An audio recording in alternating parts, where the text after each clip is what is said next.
The champagne flutes caught the light like tiny prisms.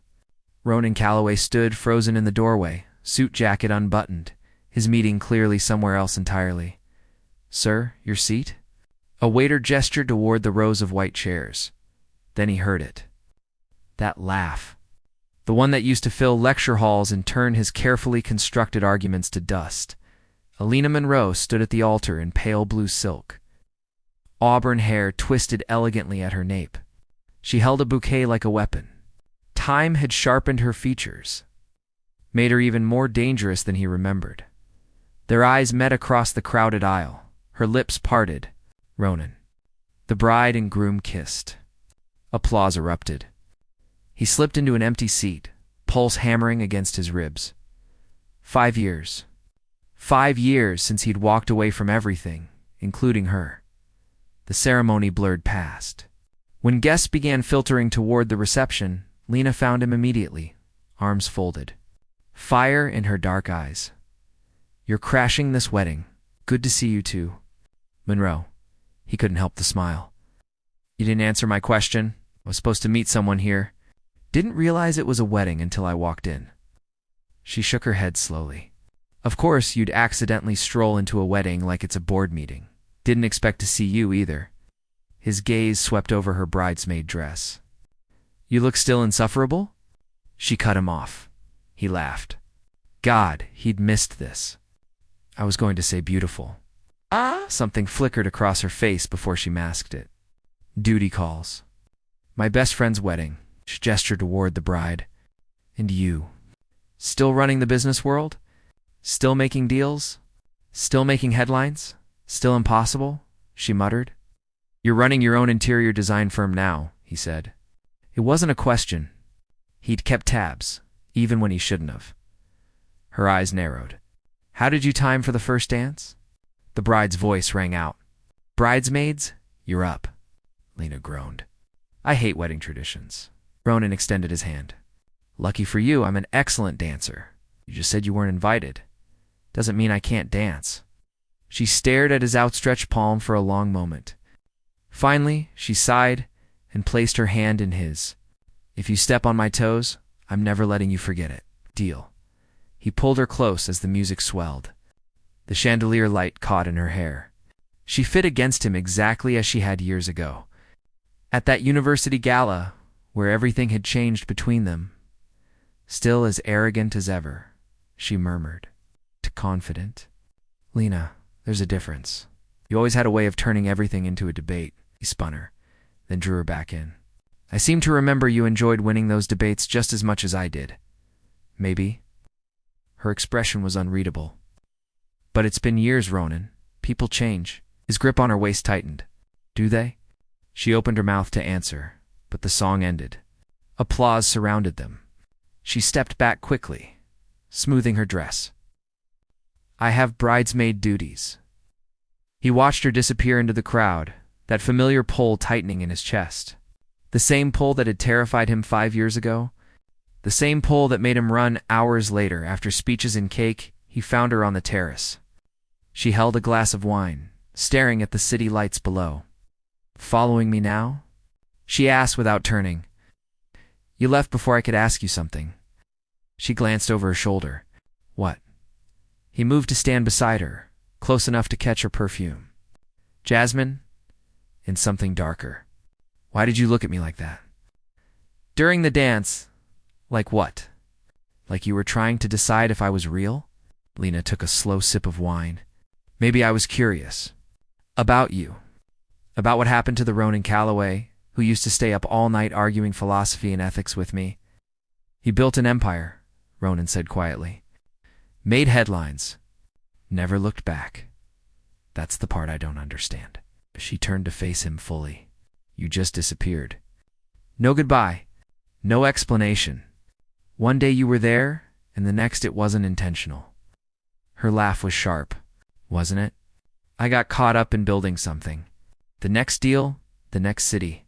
Before I knew it, years had passed. And now." She held his gaze. "Why are you really here, Ronan?" He should lie. Should say something smooth and meaningless. Instead, the truth slipped out. "I was curious about you." The air between them crackled.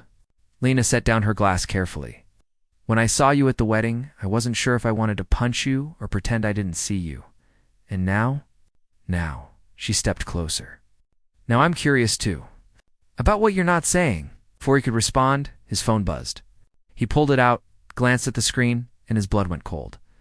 The message was simple. She doesn't know, does she? About the deal. About why you really left. Tell her, or I will. Ronan. Lena's voice seemed distant. What's wrong? He looked up at her, this woman who had once meant everything, and realized with sickening clarity that his past had just caught up with him, and she was standing right in front of him. Nothing. Ronan pocketed his phone, but his jaw was tight. Just work. Lena studied him. You're lying, Lena, don't. She held up a hand. I spent 3 years learning to read people in negotiations. Your tells haven't changed. She paused. Who was that? The terrace suddenly felt too small, too exposed. Ronan ran a hand through his hair, a gesture she recognized as his tell for when he was buying time. Someone from my past. That narrows it down to approximately everyone. Despite everything, he almost smiled. Someone who wants something from me? And that involves me how? The question hung between them like smoke. Inside, the DJ switched to something slower. Laughter drifted through the open doors. It doesn't, he said finally. It shouldn't, but it does. She moved closer and he caught that jasmine scent again. What aren't you telling me, Ronan? Everything. The word echoed in his head. He was about to deflect when his phone buzzed again. Then again, 3 more messages in quick succession. Lena grabbed his wrist before he could check. Who is it? Marcus Webb. The name landed like a stone.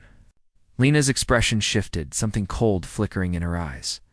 Your former business partner. The one who tried to destroy my company, yes. I heard about that lawsuit. She released his wrist. He lost. You buried him. Not entirely, apparently. What does he want? Ronan looked at her, really looked at her. In the dim terrace light, she was all sharp angles and shadows. Beautiful and dangerous and completely unprepared for what he was about to say 5 years ago, Marcus offered me a deal. Her brow furrowed. What kind of deal? He was launching a new venture. Needed investors. Promised returns that were too good to be true. Ronan leaned against the railing. He wanted me to bring in other investors. High-profile ones. Oh, let me guess. He wanted you to bring in my father. The silence that followed was answer enough. Lena's father, Richard Monroe, had built a real estate empire worth billions.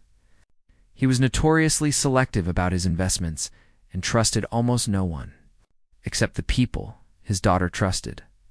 He knew we were close, Ronan continued. Knew that if I recommended something, your father might listen, and you said yes. Her voice was flat. No, I said no. And why? Because Marcus threatened to release information about my family. Things that would have destroyed my mother's reputation, ruined my sister's engagement. He met her eyes. I couldn't let that happen. So you left instead. Understanding dawned across her face. You disappeared to protect them. And to protect me from getting dragged into whatever Marcus was planning. If he couldn't use our connection, he had no leverage with your father. Lena turned away, gripping the railing. 5 years, Ronan. You let me think you just didn't care? Couldn't risk you getting involved? So you made that choice for me. She whirled around. You decided I was too weak to handle it. It's not then what? You thought I'd be better off thinking you abandoned me? The accusation hit harder than any physical blow. Because she was right. He'd convinced himself that cutting ties cleanly was kinder than the truth. That she'd move on faster. If she thought he was just another ambitious man who'd outgrown his college connections, he'd been wrong. I'm sorry, he said quietly. Sorry. Doesn't give me back 5 years, I know. They stood in silence, the party continuing behind them, oblivious to the wreckage unfolding on the terrace. Finally, Lena spoke. What does Marcus want now? I don't know yet. She pulled out her own phone, fingers flying across the screen. My father had some dealings with Webb Industries last year. They approached him about a development project in Dubai. She looked up. Dad turned them down. Said something felt off about the whole operation. Ronan's phone buzzed once more. This time he looked. The message contained a single photo. Him and Lena, taken minutes ago on the terrace, deep in conversation. The angle suggested someone was watching from inside the venue, below the photo midnight. The Gramercy Hotel, room 1207. Come alone, or I send her father evidence that you're trying to manipulate his daughter into another deal. Your choice, Ronan. Lena was reading over his shoulder. Is that us? He's here. At the wedding. It's impossible. Security checked everyone. She stopped. Unless he's on the guest list. They looked at each other, the same realization hitting simultaneously. There were over 200 guests at this wedding. Anyone could be Marcus. The groomsman who'd chatted with Lena during cocktails, the photographer who'd been unusually interested in getting shots of the terrace, even the waiter who'd first greeted Ronan at the door. You're not going to that hotel. Lena said firmly, I don't have a choice. There's always a choice, and not when he has evidence he can twist into something that hurts you. Ronan straightened. I won't let him use you as leverage again. Again. Her eyes widened. Ronan, what did you do? He'd kept this part buried. The part that made everything so much worse. When I refused Marcus 5 years ago, he gave me an ultimatum. Disappear from your life completely, or he'd fabricate evidence that I was planning to con your father out of millions, using you as the entry point. Right. Ronan's voice was hollow. He had fake emails, doctored documents, everything needed to make it look real, and you believed he'd actually do it. Couldn't risk it. Your father would have believed the evidence. Would have thought I'd manipulated you from the start. Lena's hand went to her mouth. So you left. You let him win. I protected you. You destroyed us, she whispered. You destroyed us to save me from something that might not have even happened. I couldn't take that chance. She stared at him, and for the first time since he'd known her, he couldn't read her expression. Anger, hurt, understanding, betrayal. All of it swirled together into something raw and complicated. Go to the hotel, she said finally. Lena, go. But I'm coming with you. Absolutely not. This involves me now. You don't get to protect me by shutting me out again. Her voice was steel. Besides, if Marcus is really here, if he's really watching, he already knows we've reconnected. The damage is done. She was right, and they both knew it. Midnight, Ronan said. We have 2 hours. Then we'd better figure out what we're walking into. Elina pulled up her contacts. I know someone who might have information on what Marcus has been doing lately. Someone who owes me a favor. As she made the call, Ronan watched the party through the terrace doors. Everyone inside was dancing, laughing, celebrating love and new beginnings. Out here, he and Lena were preparing for war. His phone buzzed one final time. Another message from Marcus. Bring her if you want. This concerns her too. More than you know. Ronan's blood went cold. What the hell did that mean? The Gramercy Hotel lobby was empty, except for a night clerk who barely glanced up as they entered. Ronan's hand hovered near Lena's lower back, but didn't touch. Every instinct screamed at him to turn around, to get her away from whatever waited in room 1207. The elevator ride-up was silent. Lena stared at the ascending numbers, her jaw set in that way that meant she was preparing for battle.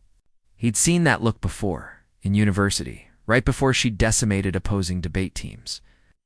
Whatever happens in there, he said quietly, I need you to know something. She didn't look at him. Don't, Lena. If you're about to apologize again, or tell me you were trying to protect me, save it. The elevator dinged. 12th floor. I'm here because I deserve to know the truth. All of it. The hallway stretched before them, dim and carpeted in burgundy. Room 1207 was at the end. A sliver of light showed beneath the door. Ronan knocked twice. Come in. It's open. Marcus Webb's voice was exactly as Ronan remembered. Smooth, cultured. With an edge like broken glass wrapped in silk, the room was a suite, expensively furnished. Floor-to-ceiling windows overlooked the city. Marcus stood by those windows backlit, so his face was in shadow. He was older now, silver threading through his dark hair, but still carried himself with that same arrogant certainty. Ronan, punctual as always. Marcus turned, and his gaze landed on Lena. And Ms. Monroe. I was hoping you'd come. Cut the pleasantries, Ronan said. What do you want? Right to business. I always appreciated that about you. Marcus moved to a bar cart, poured 3 glasses of scotch without asking if they wanted any. Though I seem to remember you used to have better manners. That was before you tried to blackmail me. Blackmail. Marcus tasted the word. Such an ugly term. I prefer strategic negotiation. I prefer you getting to the point. Marcus handed them each a glass. Lena took hers but didn't drink. Neither did Ronan. 5 years ago, I offered you an opportunity. You declined. I respected that. Marcus sipped his scotch. But circumstances have changed. What circumstances? Lena asked. Marcus smiled.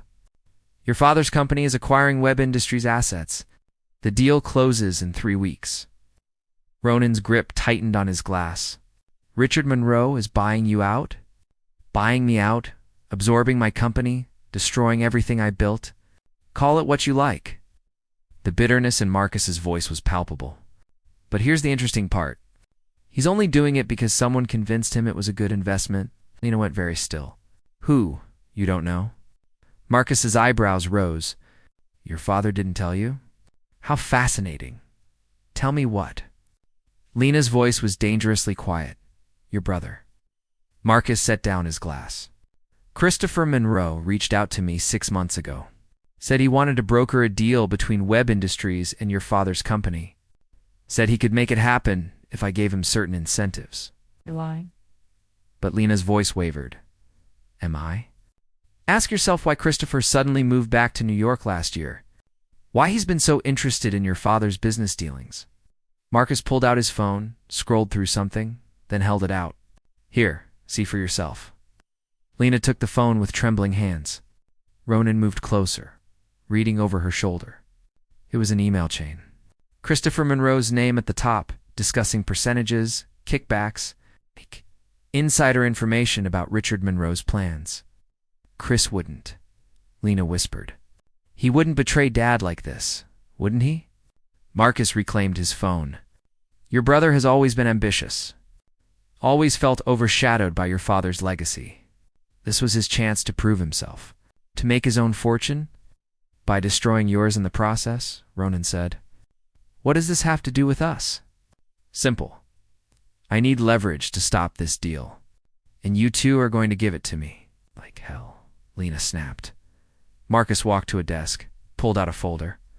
Here's what's going to happen. Ronan, you're going to convince Richard Monroe that acquiring Web Industries is a mistake. That the company is worth far less than Christopher claims. Because you're going to use your relationship with his daughter to get close to him. Marcus's smile was cold. Isn't that what you're good at? Building connections, earning trust, manipulating situations to your advantage. You son of A and Lena, Marcus continued, as if Ronan hadn't spoken. You're going to confirm everything Ronan says? You're going to tell your father that this deal is a mistake, that Christopher's judgment is compromised. You want me to lie to my father? Want you to save your family from your brother's incompetence? Marcus opened the folder, spread papers across the desk. These documents show that Christopher has been embezzling from your father's company for 2 years. Small amounts at first, then larger. He's been using those funds to pay off gambling debts. Lena's face went pale. No, check the bank records. The dates. It's all there. Ronan grabbed the papers, scanning quickly. The documentation looked legitimate. Too legitimate.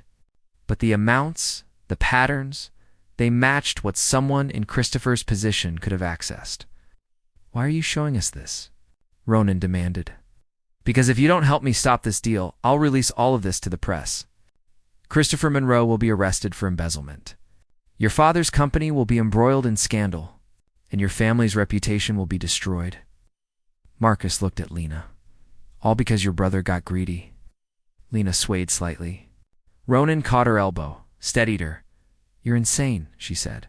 I'm desperate. There's a difference. Marcus's expression was almost sympathetic. You have 24 hours to decide. Help me or watch your family burn if we go to the police with this, Ronan asked. Then I destroy the evidence of Christopher's crimes and release the fabricated documents I have showing that you, Ronan, have been planning to defraud Richard Monroe for years. With Lena's help. Marcus tilted his head. Who do you think he'll believe? His daughter and the man who abandoned her 5 years ago? Or his son? The trap was perfect. Elegant. Vicious. Lena said hoarsely. Both of you need to get out so I can think. Lena, Ronan started. Now.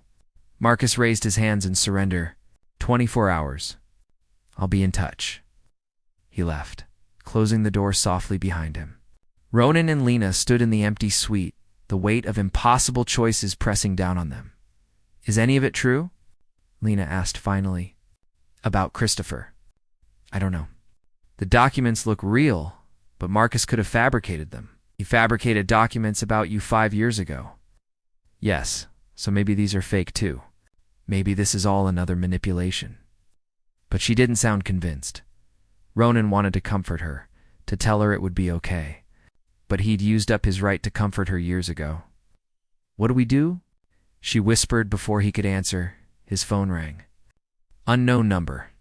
He answered on speaker. Ronan. The voice was panicked, young. It's Christopher Monroe. I need help. Marcus Webb just called me. He says he's going to destroy my life unless you and Lena convince our father to walk away from the acquisition. Lena grabbed the phone. Chris, what's he talking about? I made a mistake. A huge mistake. And now Marcus is using it against me. Against all of us. Christopher's voice cracked. I'm sorry. I'm so sorry.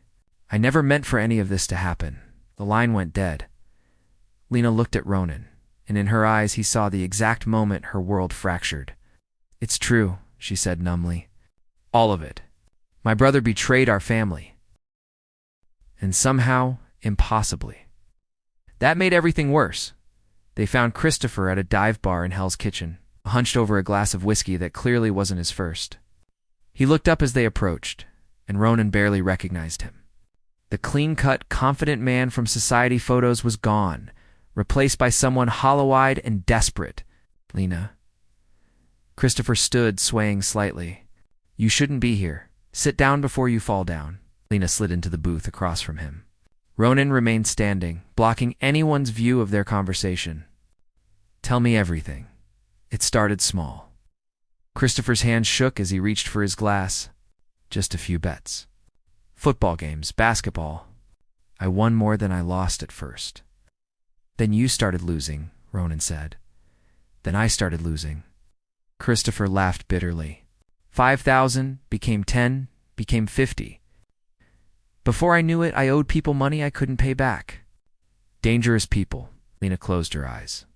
So you took it from Dad's company? Just enough to cover the debts. I was going to pay it back, I swear. I had a plan. Webb Industries, Ronan said. Marcus offered you a way out. Said if I could convince Dad to acquire his company, I'd get a finder's fee. Enough to pay back everything I took, and more. Christopher drained his glass. He made it sound legitimate. Like a real business opportunity, and you believed him. Lena's voice was ice. I was drowning. He threw me a rope.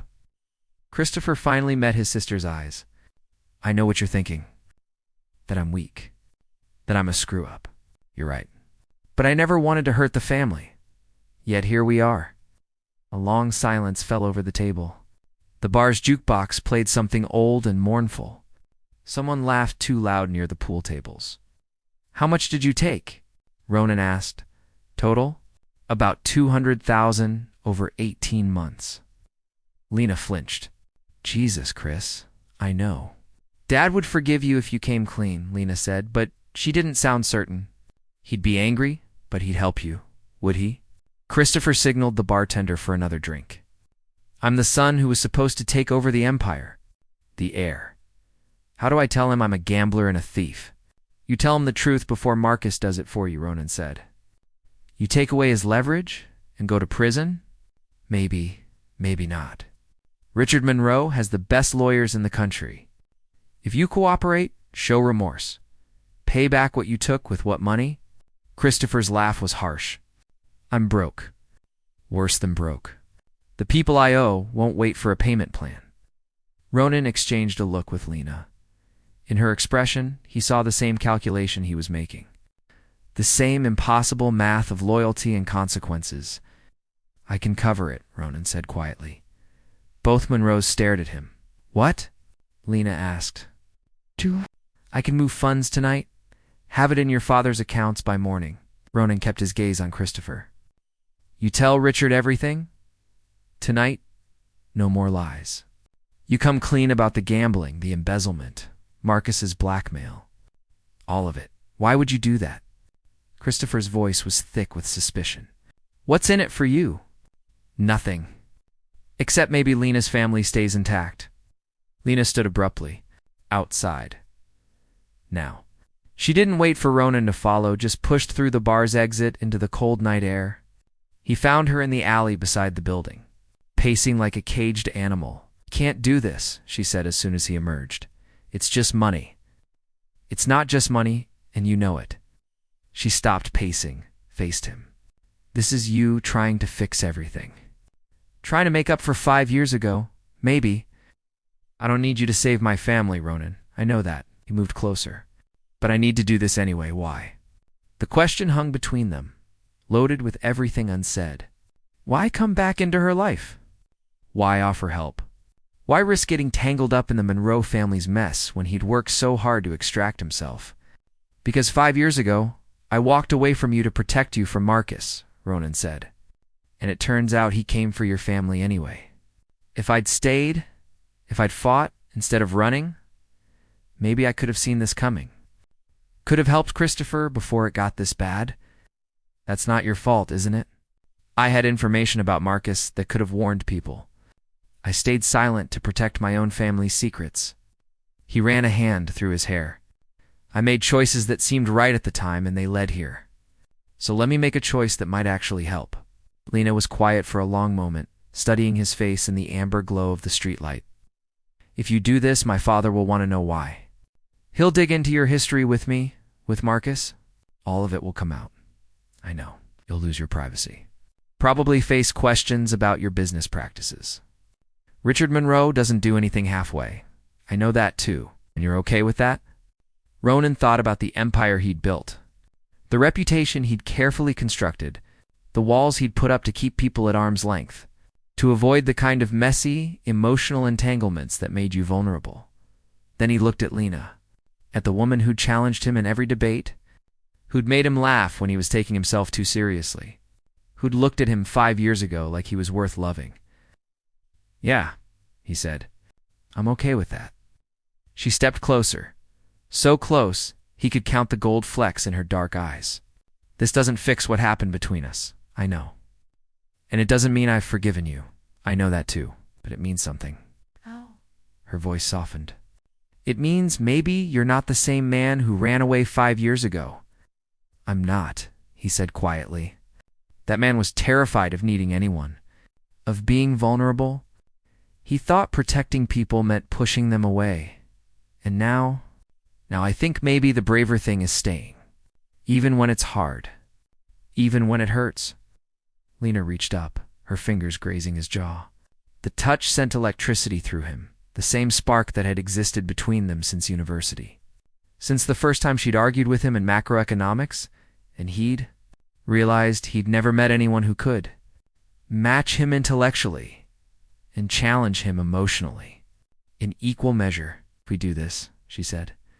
If we walk back in there and save my brother and face Marcus, and my father and everything that comes after, then we do it together. Together. She tested the word. I haven't had someone in my corner in a long time. You do now. Stood in that alley, the city humming around them, and Ronan felt something shift. Not a resolution, not a happy ending, but a possibility, a chance at rebuilding something he'd thought was lost forever. His phone buzzed.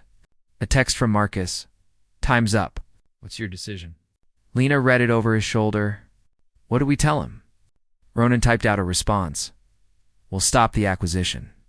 But not the way you want. You're going to turn yourself in for blackmail. Or I'm releasing everything I have on your business practices to the SEC. You don't have anything on him, Lena said. He doesn't know that. Ronan hit send. And I'm betting his operation isn't clean. The threat alone might be enough to make him back off. Or it might make him come after us harder. Probably. He pocketed his phone. You ready for that? She squared her shoulders, that familiar determination settling over her features. Let's go face my father. They walked back into the bar to collect Christopher, but the booth was empty. The bartender caught Ronan's eye, gestured toward the back exit. They found the note on the table, scrawled on a cocktail napkin. I'm sorry. I can't let you sacrifice everything for my mistakes. Tell Dad I'm sorry too. No, Lena whispered, already moving. No. They burst out the back exit, but the alley was empty. Christopher was gone, and Ronan's phone was ringing. Marcus's name on the screen, he answered. What did you do? Me? Nothing. But your friend Christopher just made a very interesting decision. Marcus's voice was silk over steel. He came to me. Offered to wear a wire, help me gather evidence against his father's company in exchange for me erasing his debts. You're lying. Chris, wouldn't he already did? He's with my lawyers now, signing the agreement. What? Marcus paused. You had your chance to help me the easy way. Now we do this the hard way. And when it's over, the Monroe family will have nothing. The line went dead. Lena looked at Ronan, and in her eyes he saw something fracture. Trust? Maybe? Or hope? My brother just betrayed us, she said numbly. He betrayed all of us. We'll fix this. How? Her voice broke. How do we fix this, Ronan? He didn't have an answer. For the first time since they'd walked into that wedding, he had no plan, no strategy, no carefully constructed solution. All he had was the truth. I don't know, he admitted, but I'm not walking away this time. Whatever happens next, we face it together. Lena nodded slowly, then collapsed against him, and Ronan held her as the weight of everything finally crashed down. Somewhere in the city, Marcus was winning, but this wasn't over yet. The Monroe estate sat on 5 acres in Connecticut. It's all stone and glass and old money. Ronan had been here once before, years ago, when things between him and Lena were still uncomplicated. Back when the biggest risk was falling in love, now they stood in Richard Monroe's office at 3 a.m. The man himself sitting behind a massive oak desk. Christopher pale and silent in the corner. Let me see if I understand this correctly. Richard's voice was measured. Controlled, but Ronan caught the fury beneath. My son has been embezzling from my company to cover gambling debts. Marcus Webb has been blackmailing him. And you two decided to handle this without involving me. We were trying to protect the family, Lena said. By lying to me? By giving Chris a chance to come clean on his own terms. Richard's gaze shifted to Christopher. Is that what you were doing? Coming clean? I panicked. Christopher's voice was barely above a whisper. Marcus offered me a way out. By betraying your family. I thought I could control it. I thought I could feed him information that wouldn't really hurt us. There's no such thing. Richard stood, moved to the window overlooking the grounds. Dawn was breaking, painting the sky in shades of gray and gold. Webb Industries is drowning in debt. That acquisition would have pulled my company down with it. Did you know that? No, of course not. Because you didn't do the due diligence. You saw dollar signs and ignored everything else. Richard turned. You're suspended from the company. Effective immediately. You'll work with our lawyers on restitution for what you stole. And you'll enter treatment for the gambling. Dad, I'm not finished. Richard's voice could have cut glass. After that, maybe, we discuss your future with Monroe Industries. But right now, you're done. Christopher nodded, tears streaming down his face. Lena moved to him, placed a hand on his shoulder. Despite everything, despite the betrayal, she was still his sister. What about Marcus? Ronan asked. Mr. Callaway. Richard said his name like he was tasting something bitter. The man who walked out of my daughter's life without explanation. Tell me why I shouldn't have security escort you out. Because I have information about Marcus Webb that could help you. I'm listening. For the next hour, Ronan laid it all out. The blackmail 5 years ago, the fabricated documents, Marcus's pattern of manipulating people using their secrets. By the end, Richard's expression was unreadable. You left to protect your family, Richard said finally. And in doing so, you hurt mine. Yes, that's not an apology. No, it's a fact. Ronan met the older man's gaze. I made choices I thought were right. They weren't.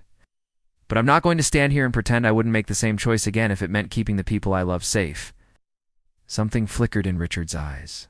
Respect, maybe, or recognition. He's right, Dad. Lena stepped forward. 5 years ago, Ronan left because Marcus threatened to destroy him if he didn't. Tonight, he offered to pay back everything Chris stole, knowing it would expose him to your scrutiny. He's been trying to protect us, even when it cost him everything. That doesn't make what he did right, no, but it makes it understandable. Lena looked at Ronan. People make mistakes when they're afraid. The question is what they do after. Richard was quiet for a long moment. Then he picked up his phone, dialed a number. This is Richard Monroe. I need you to freeze the web industry's acquisition. Yes, immediately. He paused. Because I have evidence the seller has been engaging in fraud and blackmail. I'm sending documentation now. He hung up, looked at Ronan. I assume you can provide that documentation? Everything I have on Marcus? Yes. Good. Forward it to my legal team. They'll handle the rest. Richard moved back to his desk. As for you, Mr. Callaway, I'm going to make something very clear. My daughter is brilliant, driven, and entirely too forgiving. If you hurt her again, I will end you. Professionally, financially, socially. Are we understood? Completely. Then get out of my office. Both of you. I need to have a conversation with my son. Outside in the hallway lined with family portraits, Lena exhaled slowly. That went better than expected, Ronan said. Duh. My father liked you. He wouldn't have threatened you otherwise. That was him liking me? For now. She started walking toward the front entrance. Give him time. He'll come around. They stepped outside into the morning air. The grounds were peaceful, birds starting their dawn songs. It felt surreal after the chaos of the past 12 hours. What happens now? Lena asked. Now Marcus faces charges for blackmail and fraud. Christopher gets help. Your father's company stays intact. Ronan shoved his hands in his pockets. And we figure out what we are to each other. Are we anything? But her voice was soft, vulnerable in a way that told him the answer. I think we could be. If you're willing to try. She turned to face him, and in the golden morning light she was devastating. You really offered to give my family $200,000? It seemed important? It was important. It was also insane. Yeah, well, he smiled slightly. You always did bring out my reckless side, Ronan. She stepped closer. I'm still angry with you. I'm still hurt. 5 years doesn't disappear overnight. I know. But I'm also tired of being angry. Tired of wondering what might have been if you'd stayed. Her hand found his. I want to try. To see if we can build something real this time. Something honest. No more running, he promised. No more secrets. Deal. She rose on her toes and kissed him, soft and tentative, like they were learning each other all over again. And maybe they were. The people they'd been 5 years ago were gone, replaced by versions scarred and wiser and infinitely more complicated, but also stronger, more capable of the kind of love that survived mistakes and betrayals and impossible choices. When they pulled apart, Lena was smiling. You know this is going to be messy, right? My family's a disaster. Your past with Marcus is going to surface. People are going to talk. Let them talk. You're okay with that? He thought about the empire he'd built in solitude, the careful distance he'd maintained from anything that made him vulnerable. Then he looked at the woman in front of him. It's the one who'd challenged him from day one, who'd refused to let him hide behind arrogance and success. I spent 5 years protecting myself, Ronan said. I'm done with that. I'd rather be messy with you than perfect and alone. Her smile widened. Good answer. His phone buzzed. A message from an unknown number. You win this round. But we're not finished, Marcus. Always needing the last word. Ronan showed Lena the message. She read it, then took his phone and typed a response. Yes, we are. This is Elina Monroe. Come near my family again, and I'll destroy you myself. Not a threat. A promise. She hit send, then powered down the phone completely. There, problem solved. Just like that. Just like that. She laced her fingers through his. Marcus thrives on fear and secrets. We're not giving him either anymore. They walked toward Ronan's car, hands linked, the morning sun warming their faces. Behind them, the Monroe estate stood solid and unchanged, weathering this storm like it had weathered all the others. Where to now? Ronan asked. Breakfast. I'm starving after that. After that. Lena glanced at him. We figure it out as we go. No master plans. No 5-year strategies. Just us, taking it one day at a time. It's not very organized. No. But maybe that's the point. She squeezed his hand. We tried controlling everything before. Look where it got us. Couldn't argue with that. They drove away from the estate as the sun climbed higher, turning the sky from gray to blue. In the rearview mirror, Ronan caught a glimpse of his reflection. For the first time in 5 years, the man looking back at him seemed at peace. Not because everything was perfect. Not because all the problems were solved, but because he'd finally stopped running. 6 months later, at another wedding, this one for a colleague of Lena's, someone asked Ronan how they'd met. I crashed a wedding, he said, pulling Lena close. Best accident of my life. She laughed, that same sharp, bright sound that had first captivated him in a university lecture hall years ago. You're still insufferable, and you're still the only person who calls me on it. Someone has to keep you humble. Is that what you're doing? Among other things, she kissed him right there on the dance floor, in front of everyone. When they pulled apart, she was smiling. Ready to cause a scene at another wedding? With you? Always, they danced as the music swelled, to people who'd taken the long way around to find each other again. Two people who'd learned that sometimes the bravest thing you can do is stay. That love isn't about grand gestures or perfect timing. It's about showing up. Being honest, choosing each other again and again, even when it's hard, especially when it's hard. And as they moved across the floor, Ronan Callaway, the man who'd once built an empire on careful calculation and emotional distance, realized something profound. He'd finally found the one thing all his success could never give him. Home, the end.